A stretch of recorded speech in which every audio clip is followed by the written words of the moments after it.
Hello there, and welcome to One on One with Firstme Vitori. I'm here today with Mr. Nick Zemura. Nick, welcome to One on One. Thank you very much. Okay, thank you so much for your time. I know you're a very busy person. I appreciate. Now, okay, Nick Zemura. Who is Nick Zemura? Well, Nick Zemura is a filmmaker from Murewa, working in Harare. That's it. Okay, from Murewa, right here in Zimbabwe. Yes. Okay. Tell me about the film journey. How did that start for you? Well, it started with theater, stage acting. Okay. I think I can remember very well Christmas when I was in second grade. That's when I first wrote my play. Okay. And I played King Arod. And I liked the feeling after that when the people, in church who never noticed me, first time came to me and said, "Thank you very much for that."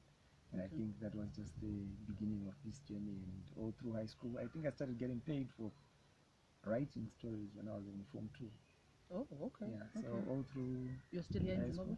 Yeah, when I was in Murel. Okay. Yeah, we used to do all the plays about women's rights, women, gender-based violence, AIDS, and everything. Okay. And all through college, that's all I did. Okay. Yeah. And where are you now in terms of film production? Well, I'm in a very good place. I think this is the happiest I've been in a long time. Okay. We are doing 2 productions for ZBC, namely Ms. Tarababa and Chaneta. Okay. We're working on a 3rd one. We are in a couple of weeks. We are branching out. We are doing Malawian productions in Chewa, which is very interesting. And we are producing feature films. I think we've got a few that are lined up and a few that are already shot that will be releasing in the next few months. Wow. That sounds very exciting, and looks like you've got a lot that is planned for the future. But coming back to Zimbabwe, let's talk about the film industry in Zimbabwe. Yeah. Is it profitable? I mean, can someone really make a career out of film production here in Zimbabwe? Actors, I mean, you look at our actors here in Zim and you compare them with actors, on the global field. There is so much of a difference there. Is there a future? There is a future. The difference is we do not have the history to support the industry. You cannot have an industry when there is no market. People have to know what they need. So I'll give you a good example. When the iPhone came, nobody had an iPhone. They didn't know they needed an iPhone. I remember very well, I was still living in the United States, and somebody said, "Who cares for a camera on a phone?"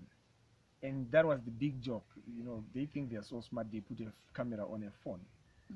And now, when you want to buy a phone, that's the first thing you ask for. What camera? So when people don't have something or they don't know they need something, they never look for it. Because in 1985, nobody was looking for a phone with a camera. But now you can't do without. So people in Zimbabwe have to get used to having good television programs, good film productions, so that when they go to the movie house, they see something that is interesting, and then they get used to it. Then they know that Friday I'm going to take my wife, Saturday I'm going to go with the kids, and then it becomes a culture. Then it becomes sustainable. Then it becomes marketable. It becomes an industry. So we need to, not only the filmmakers, but the public. We need to have consistency. And some of us are going to have to sacrifice. Because we are at the bottom end. We are going to have to make the movies before they start making money. So we are working now. Maybe the people who actually see the profitability of this industry are maybe 10, 15, 20 years away. But that's not going to stop, especially me. And I know a few other people that are working very hard in this industry. Okay. Because, I think the biggest question there as well is, okay, there is you and your production house, Mirajo. And there are a few others who are also involved in film production. Yes. But do we have the capacity as Zimbabweans to be making this local content? Because it's one thing to talk about local content, we want local content, but do we have the capacity for us to be competing? I mean, for example, look, I have said this before. If we say every family in Zimbabwe is made out of 5 people, and there's 15 million of us, so we divide that by 5, we get 3 million. So when we say every family member in Zimbabwe gets a DVD from Mirajo once every year, every family buys a DVD from us. That's 3 million DVDs. And if they buy those for $1, I'll be making films day and night. So it's sustainable. It's just that we haven't taught the people to start liking us. Because if you go around this country, you find that everybody knows our products. Everybody knows what we do. But they've never paid for it. Okay. So we are creating that. So maybe when our children come up, people will have money to spend on such things. But right now it's still bread and butter. They want to buy their bread and their butter. But we're going to bring a DVD for $1 and it's going to make sense to buy that. So we have to put it in the form and we have to keep pushing it. And it will start making sense later on. But it is sustainable. We have the capacity. We do not have to look at the numbers of India. India is almost 1 billion people, right? And you can't compare that with us. So when they produce a movie in India and everybody watches it, and if they make everybody buy a copy, then they'll make $1 billion. Yeah. I would love for that day to happen for us, but right now I'm very happy with the Zimbabwean market. Okay, because that was something that I was going to ask as well. You look at Bollywood, for example, they've really made a mark. Yeah. I mean, the industry, notwithstanding that they do their movies in their local language. Yes. But you look at us here, are we able to produce such quality products, such quality content that, one can, really go home and say, I'm going to sit and I'm going to watch Muchaneta, or I'm going to watch a movie that is being done by a Zimbabwean. Good content. We have comparable content, and I can tell you this: I've worked in one way or the other over 30 Nigerian movies. Okay. I've directed a lot of Nigerian movies. So I've written scripts that have been made into Nigerian movies. So that means we have writers and practitioners here who can do the same stuff. I have done one Bollywood film. Okay. So that means we have the capacity to do the quality to do that. I was trained in America. I went to school and I was at Achi at Paramount. Right. I worked on a production that was being paid for by the Hollywood studios. So I have seen it. We have a lot of people who have done that with better stories than mine.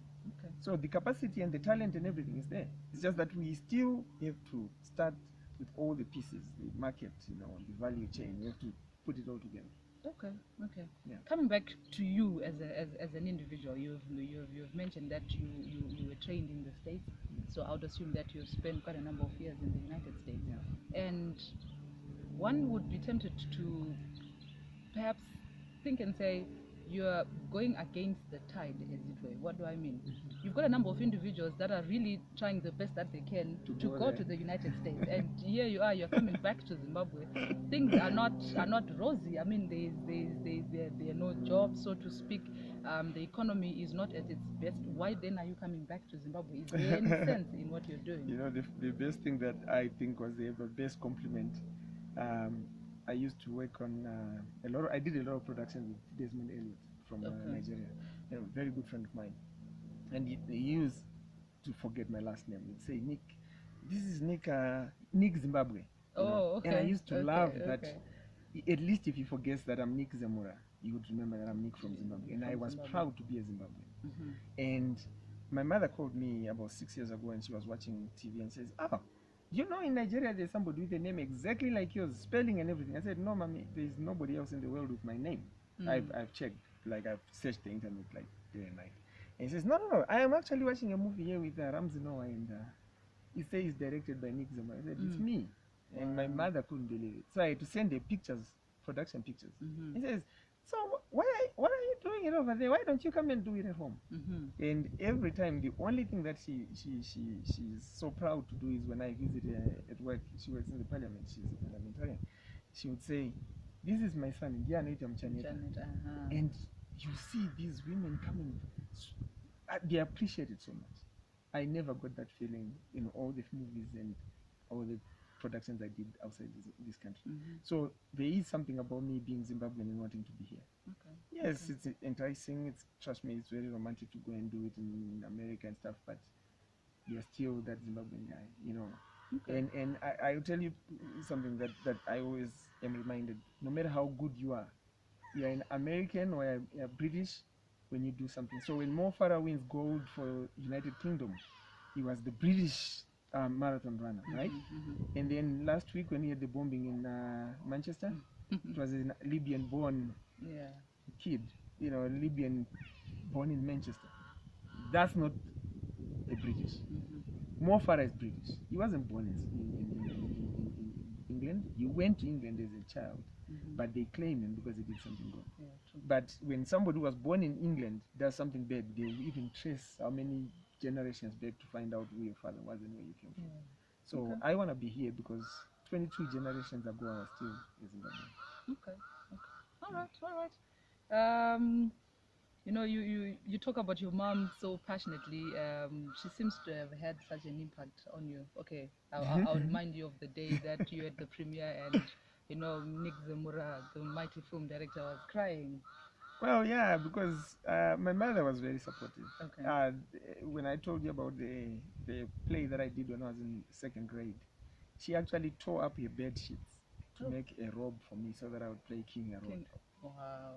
And I think I need to buy a pair of sheets every now and then to just to thank that her one. for that, because that is what every child needs.